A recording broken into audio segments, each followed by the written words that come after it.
Welcome to the Win, Make, Give podcast. Chad Himes here. Bob Stewart over there. Bob, I'm not going to ask how you are. I'm really not. I should have recorded. It wouldn't have been an official episode, folks. Yet I asked Bob how he was 10 minutes ago because Bob just returned from vacation. And I got a story that there's no way he can tell again with the exact same passion.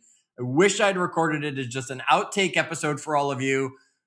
Bob, you had an adventure for your birthday that involved an insect you did not know existed until very recently.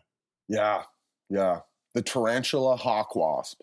Just go look. If you want to see a picture of it, either Google away or go back to Bob's Instagram because the pictures will be there to see how big this thing was. Just ridiculous. I could probably do the story again, but let's save them. I just know if you run into a tarantula hawk wasp, either get ready to fight or run. Those are like your two options, I'm telling you right now. And run's probably the better option, by the way. And watch out where you're running because that probably means there's tarantulas somewhere nearby as well, correct? That is correct. That is a nightmare of mine right there. I am every hair that blows on my leg right now, Bob. I'm checking to make sure there's nothing there. You've got me with the heebie-jeebies. We were going to talk, just getting right, we were going to talk about the overcoming the fear of judgment. I want to ask you, I'm taking that word fear right here. You're the dad in the family. Mm-hmm. You're the man of the house, whatever that means in today's world and all of that. Your boys are how old again for us right now? So I have a son, 19, who's off at college, but right. 8 and 10 are how old my wife and I's boys are. So you had an 8 and 10-year-old on the trip with you, your wife on the trip with you. This bug shows up, and the natural instinct of wife and 2 young boys is, Dad, and go hide, right? Yeah. How scared were you, and how much was it an act of putting up bravery only because your family was watching versus, oh no, this is petrifying the living crap out of me, yet I have to do it? So this bug was out on this balcony at the hotel that we're at. It's this huge, it's bigger than my hand.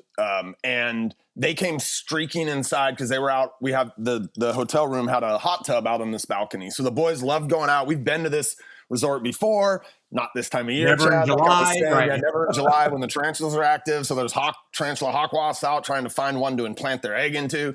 An insane animal, you guys. But they're out on the hot tub and they enjoy it. And in past trips, they're out there every night. And so it's the first night and they're out there and they come streaking inside. Hey, there's a big bug. And I go to the window that they've shut the door, and I look out and this thing's huge. Were you scared? So I've told this story a couple times. And one of the times my son was there. And the way I told the story when my son was listening to it the first time was they come running in. And so I go out to fight it. But my son was like, Dad, you didn't go out to fight it.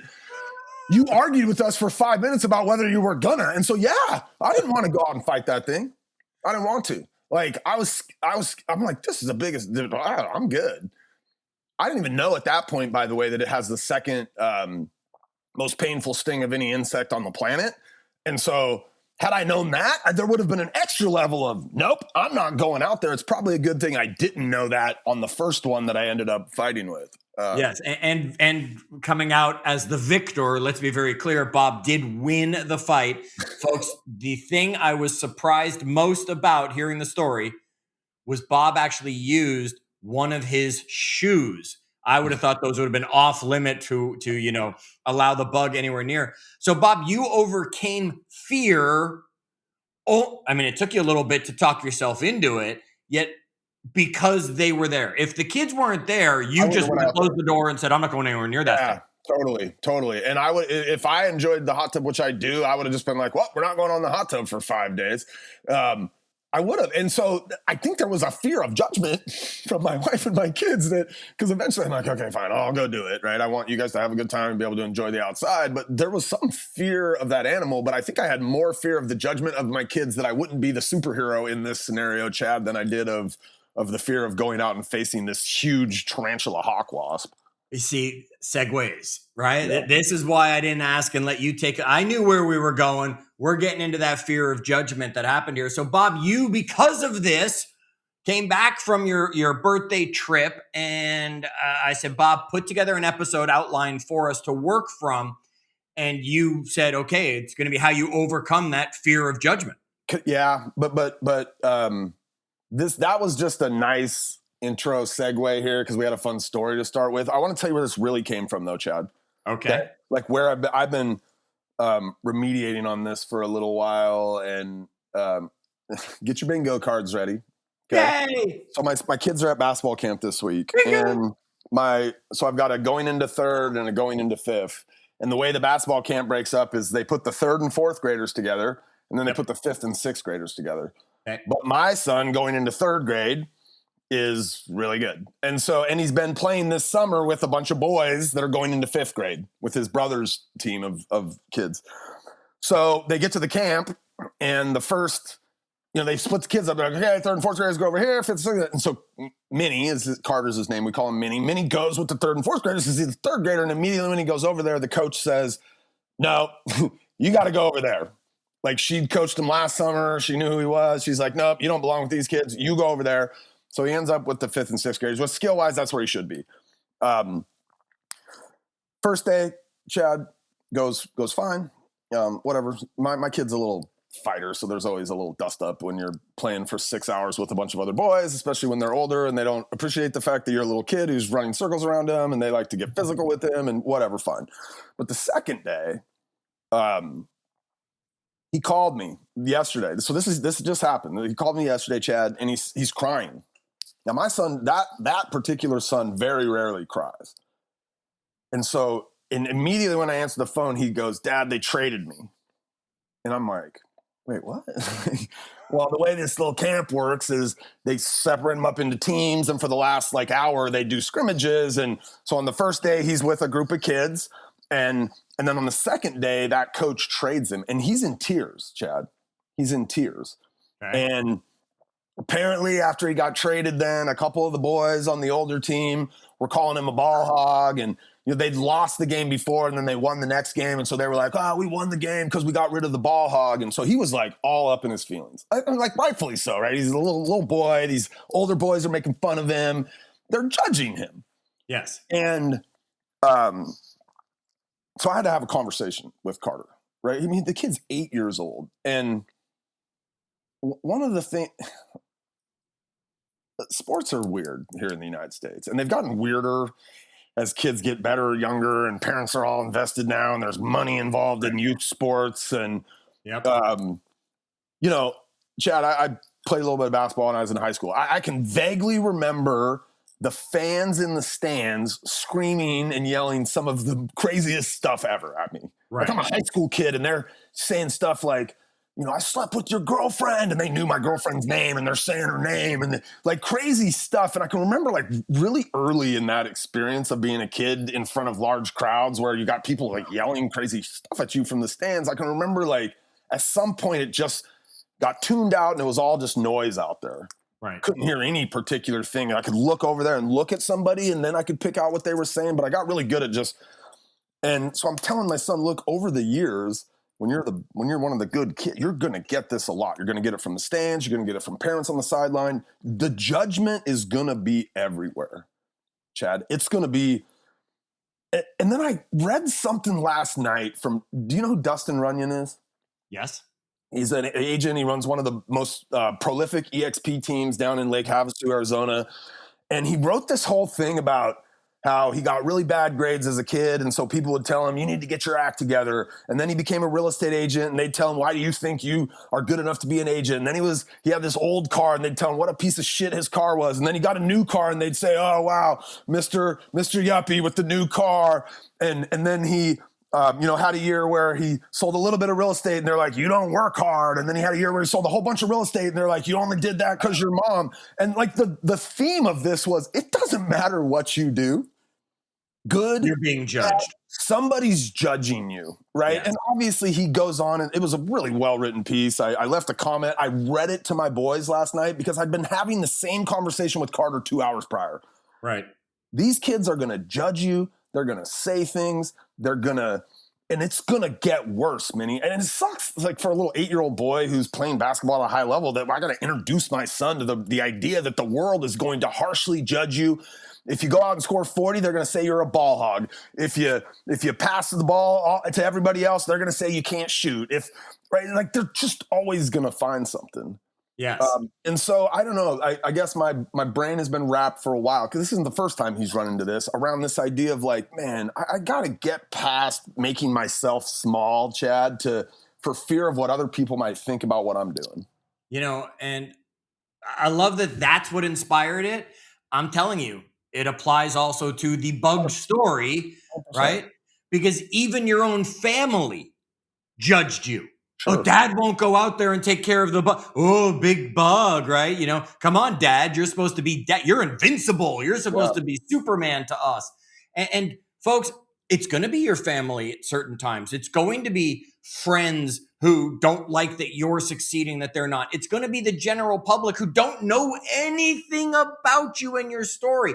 How many people used to judge Ben before he openly started to share what his story was? We knew it. We had been around him. He's told it enough times now that if you're a follower of Win Make Give, you've probably heard it, of Ben's whole story. Yet nobody used to know that story until we got him to open up about it. Yet they always judged him, right? Bob, they're judging you. They're judging me. You show up at the court to play. I don't care what sport it is, from pickleball to basketball, right? They're judging you when you show up. Oh, look how old they look. Look how young they look how out of shape they look, whatever that is.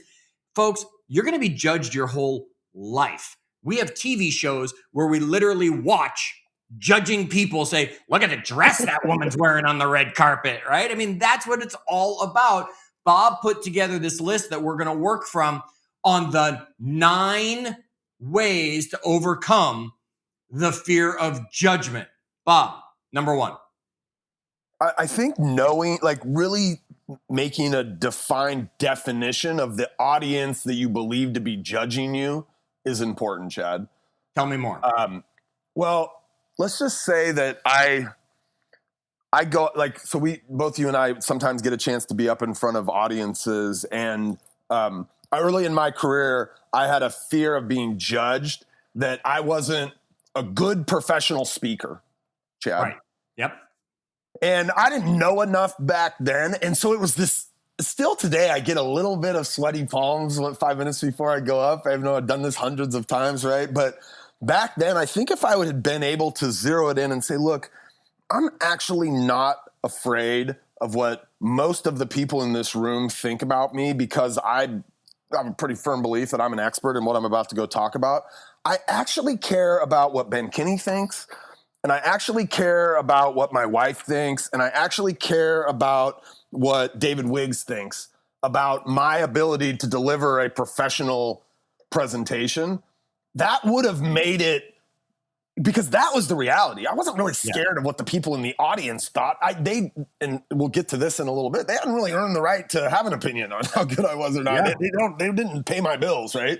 There was a certain set of people that I needed to perform for so yeah, like I was still concerned about the judgment from those people, but when in my head I was just scared of my public speaking skills, it felt like a much more insurmountable amount of judgment that I might be subjected to. And the reality was there was just a couple of people that I was concerned about. So like really have an audience for that fear of judgment, who's actually doing it.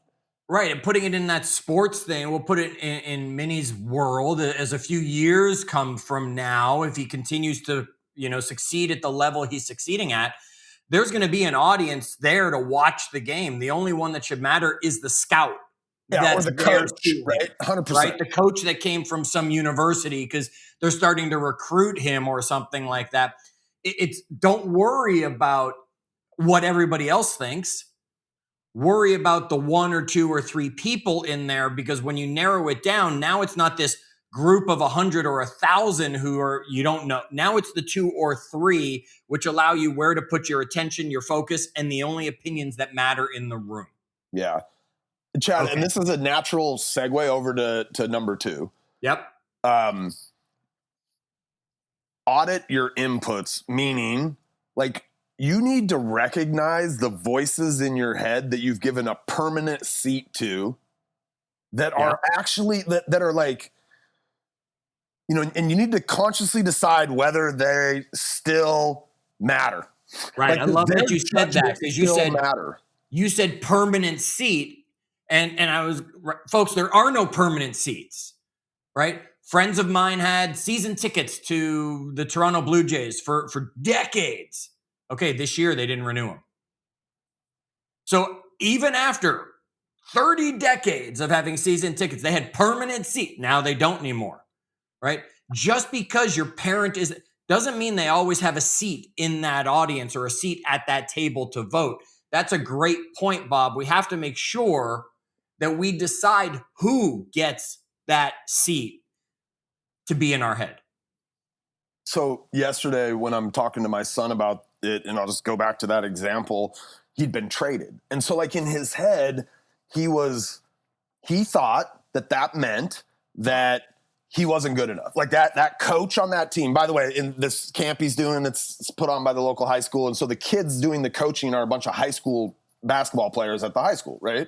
Sure. This is a 17-year-old kid. They don't understand leadership and all that other stuff. Yeah, there's so many factors there. But the main one I wanted Carter to understand is like, let's just say that guy was judging you and he was judging that you weren't good enough to be on the team. And so he wanted to trade you, try to get a better player, whatever, right?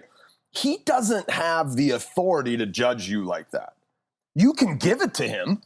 You could say, oh, he judged me and he thinks I'm not good enough, so I must not be good enough. No, wrong.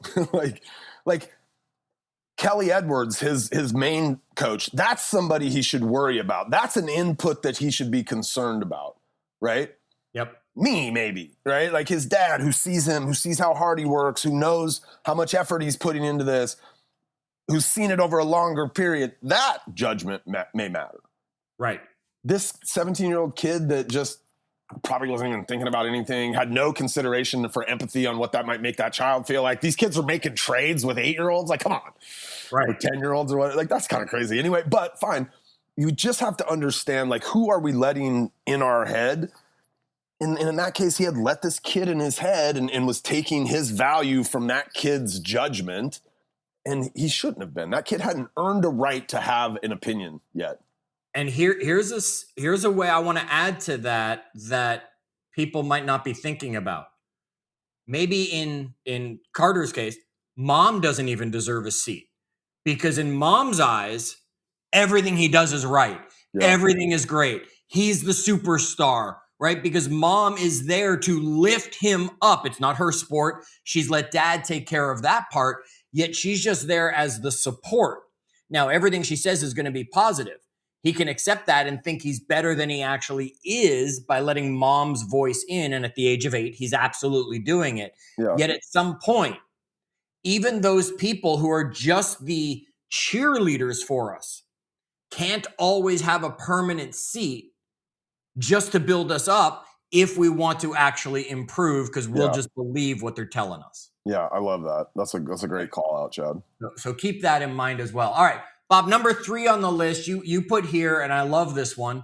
Remember the spotlight effect, right? And folks, when you put yourself in that spotlight, you think everyone's paying attention. Yeah. And I will guarantee you 98% of the people that you think are judging you aren't even paying any attention to you. And it's their own issues that they've got and their own image or whatever it is that they're worried about. So they're hoping that no one looks at them by yelling louder at you. Yeah. I don't think I could add anyone to this one. Just, I do it. I vastly overestimate how much people are thinking about me. I do it all the time when I'm out in public. And then, all these years later with a little bit more wisdom, I'm able to catch myself in these moments sometimes, Chad. Yeah, I'll come off a stage and be like, oh my God, I wonder what they all thought. I have learned very quickly. I go to the 2 people or 3 people in the room that I gave a seat to, and I'll ask them, how do we do? Did we hit the goals that you wanted? Did you hit the stuff that we needed to achieve? What do you think? And I will take that feedback, which is coming, right, into your next point, and I will happily get on the airplane and not worry about what the other 98% of the people were judging, because they probably weren't at all in that case. Totally. So Bob, then number 4 came, which I kind of started to get into, yet give us number 4. Separate feedback from judgment. So I had this so this happened yesterday in Minnie's little story here. Part of that story, I mentioned it very briefly, was that after he'd been traded, which, by the way, I had to remind him, like, Shaquille O'Neal's been traded at the height of his stardom and power. He was the best player in the NBA. Like, Wilt Chamberlain was traded. Allen Iverson was traded. Tony Dorsett was traded. Yeah, right? Herschel Walker. Like, all these greats, right, of the game have been traded. So that's in and of itself is not a bad thing. But the other thing he was really upset about is those boys calling him a ball hog. Right. They were saying, "Oh, we won because the ball hog's not on our team." And so I had to tell him, like, look, and I firmly believe this. Chad, I've been judged a lot. Back in the old Active Rain days, people used to say all kinds of crazy shit about me that I'm like, the only time judgment ever really gets me is when there's a little kernel of truth in there somewhere. You know what I'm saying? Like, yes. If somebody was to, like, and this used to happen all the time, right? Oh, you're just, I've been called a commie leftist, and I've been, you're just this was before MAGA, but there was still a right and a left in politics, right? And they call me this side and they'd call me that side. And none of those things ever got to me. Like, I'd laugh. Most judgment that has no kernel of truth in it, I just laugh it off. Like, if somebody came to me today on the street and was like, you know what, you're really dumb, I'd be like, that's a weird thing to say to somebody, but no, I don't think so. You're weird. But in that ball hog comment, maybe there was some feedback in there. Now, he doesn't have to take it from them, right? But I'm like, Minnie, look, if that got you, if that made you feel a certain way, then maybe there's some feedback in that judgment. Can we separate that out? Like, could we, and today as he went to deal, I'm like, what's your goal for today? And he said, my goal is to be really vocal on the court, which is like a teamwork thing, right? And to look for open teammates. Like, that was he took that out of this judgment, but I was able to help him find some feedback in that. Awesome, right? Good for him, and great point in there. Okay, number 5 on our list, Bob, is being really clear on what your goals are. Because if you can decide in advance what, and I'm going to put quotes around it, winning, right, looks like for you, whether that's health, your family, your business, whatever it is you're working on, now you're not borrowing someone else's definition of success, which takes away a lot of that judgment, right? Because people will say, oh, you work too hard, right? And you'll start to hear that and maybe feel the guilt that comes with, well, that's because their success is a 2 and your success is a 10, right? You've got to work harder and they're sitting back doing nothing along the way. Or Bob, you're pushing that too hard. Well, it's okay. I want to get into a physical state, or I want to earn X amount into my savings account that I have to do. Bob, you don't go on enough trips, right? You go on trips all the time, it seems. I'm like, where's Bob this week? Where's Bob this week when we're recording? You'd look at me and be like, Chad, you don't go on vacation at all. It's like, okay, we have different goals on what that looks like for different reasons. Chad, that one's really interesting. That one used to irk me. Like, people say, is somebody just, who was it? Oh, Greg Nino, a longtime old friend. You remember Greg Nino? I think I do, yeah. He's an old Active Rain guy. And I posted my pictures from Cabo and he wrote on there, wow, seems like you're always on vacation. And that used to irk me. Well, it had a kernel of truth back then. Maybe it had a kernel of truth, but I think more than anything, I wasn't clear on what my goal in life today is to spend as much time with my children as I can before they're out of my home. Like, that's a very clear and defined goal of my life. And so I don't have the judgment around going on vacation. It used to irk me. And now I think, oh, you poor thing. Like, you probably don't go on enough. You know what I'm saying? So be clear on your goals. It'll help you with that judgment. It'll allow that. It'll put up a wall around letting doubt creep into, like, is there any truth in that judgment, or should I be giving attention to that? Not if you're clear on your goals. Right. And the only one who gets a permanent seat on that one might be your boss, right? If your boss is saying, Bob, you're always on vacation, right? Then it's like, maybe I should, think and hear that judgment that's coming into that. Maybe there's some feedback. Yeah, maybe there's feedback in there. Right. Sure. There's some feedback in there. And folks, we're all at different points. And Bobby, make a great point, right? Your goal, maybe number one, if not number two, is as much time with your boys as possible before they're out of the house. Okay. Take all the vacations you can with them before you look up and they don't have time to do that with dad. Hopefully you've established those memories and then some of those opportunities. I love it. Okay. Number 6, Bob. I just get comfortable being judged essentially or misunderstood or like just it's going to happen. And I think Dustin's post is just the perfect example. Your car's a piece of shit. Oh, look at you, Mr. Fancy Pants. Like no matter what you do, somebody's coming for it. Somebody has a judgment. You brought that up, and our friends Kevin Kaufman and Fred Weaver, right? Love Kevin and Fred. Shout out to them. They were big short sale experts back when, right? And I remember sitting and talking with them, and their dress code when they went on appointments was the flip-flops, the casual clothes, right? They wore them in the airport because it was just less with security to deal with.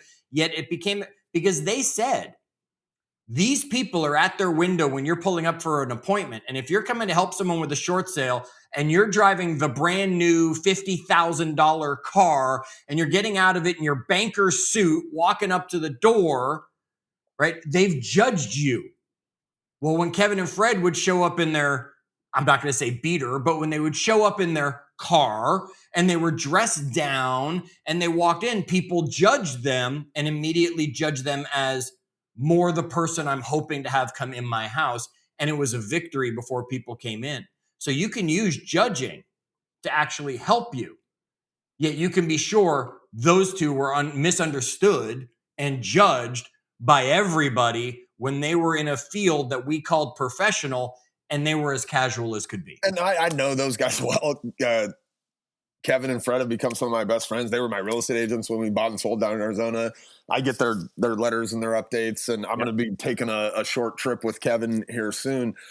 I don't know anybody that was more comfortable being judged or misunderstood about their appearance than those two guys. Like, they're going up on stage in front of 1,000 other real estate agents, 800 of which are in the crowd dressed in, the 5-piece suits, the banker suit. And these guys, and they got comments about it all the time. And they just they were okay with it. Yeah, they were comfortable with it. Because again, Dustin's thing had when I first got into it, I was super casual and people used to be like, hey, you're wow, don't you think that's a little casual for real estate? He's like, so then I went and bought a suit, and I swear to God, the first week I wore the suit, one guy said to me, well, you look like a monkey in that suit. And so it's like, what, like, it doesn't, like, you can't win, right? You can't win you can't win for losing, or whatever that saying is. Bob, I love this next one. I want you to take this one, number 7 on the list. Go for it. Do a rep on purpose, like deliberately go out and do something judgeable, Chad. Yep. Where like I was,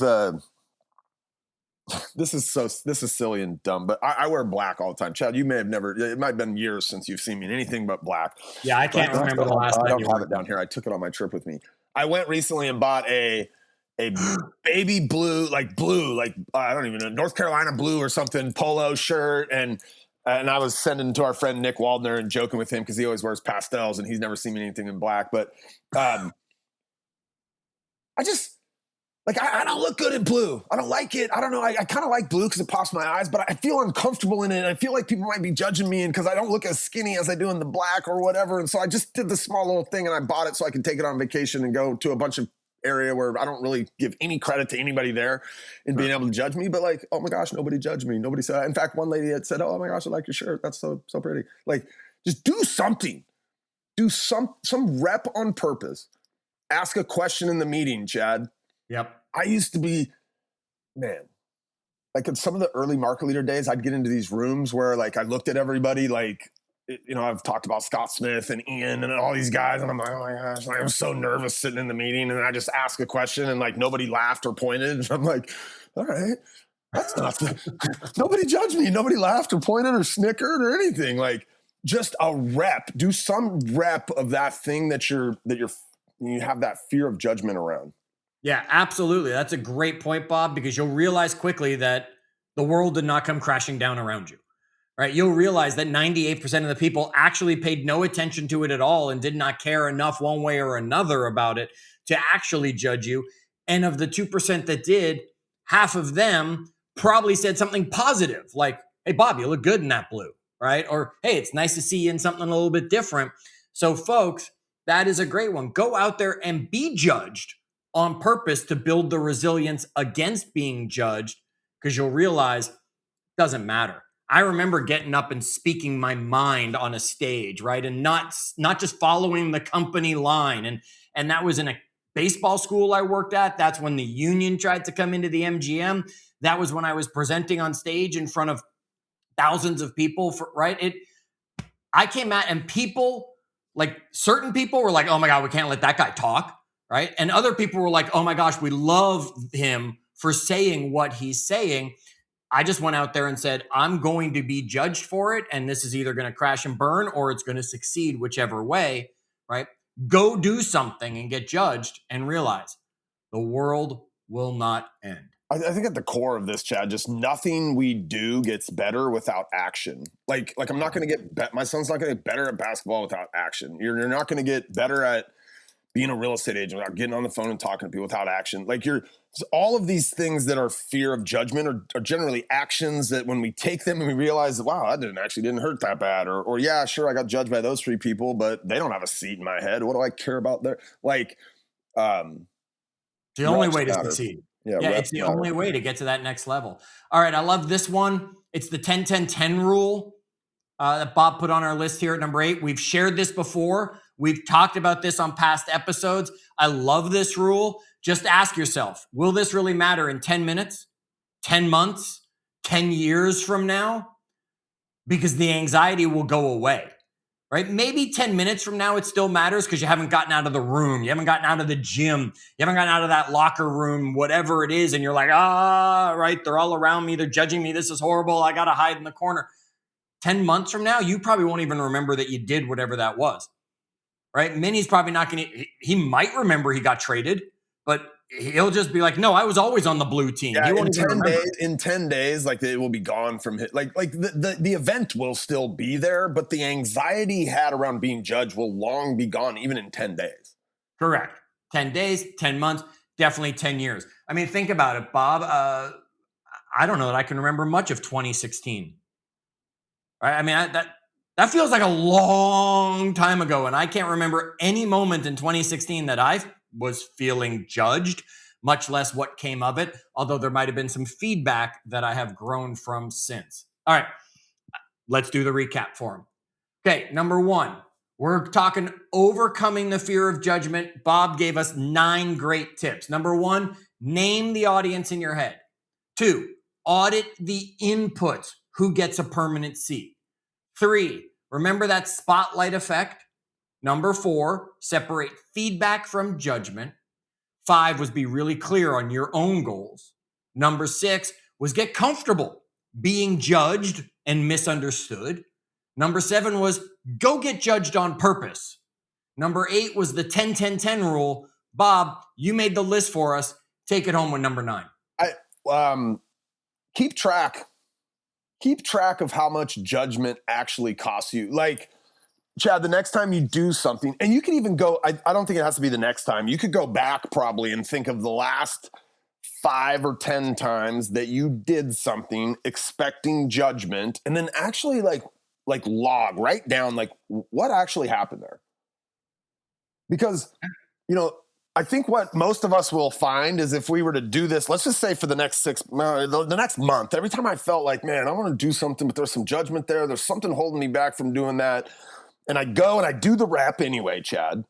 And the judgment doesn't come in the way that my brain calculated that it was gonna, right? All that anxiety I had, and they're gonna think this, or like actually log that, write it down. Because this is, that idea of like being able to look back and see all these things that we had anxiety of judgment around, and we did them anyway, and the anxiety didn't match up to the reality, right?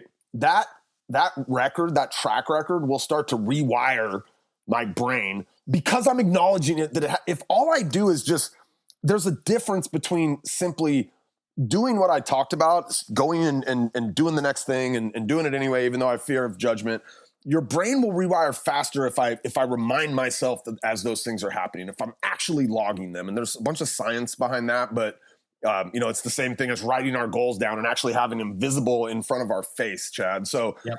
I just keep track, maybe for the next 30 days. Every time you feel like, man, I'm going to do this thing, I normally would maybe not have done it because I feel like I'm going to get judged. Keep track of what the actual outcome was there. My guess is a lot fewer people than you thought were going to judge you. And the reality is most of them probably didn't matter anyway. There's nothing to say after that, except Bob, when you told me the bug story, I judged you. I judged your fear, and then I judged your bravery for overcoming and surviving. I'll tell you what, if you want to go look at a picture of the tarantula hawk wasp and then watch a video on YouTube of what these things do to tarantulas, your judgment of me being scared will be gone. I guarantee you that. Folks, we hope you haven't been judging Bob and I as we keep bringing you these episodes, and we've actually been bringing you some value. If we have, let us know. Shoot us a message and share the episodes with some friends out there so even more people become listeners to the Win, Make, Give podcast. Until our next episode, as always, do good.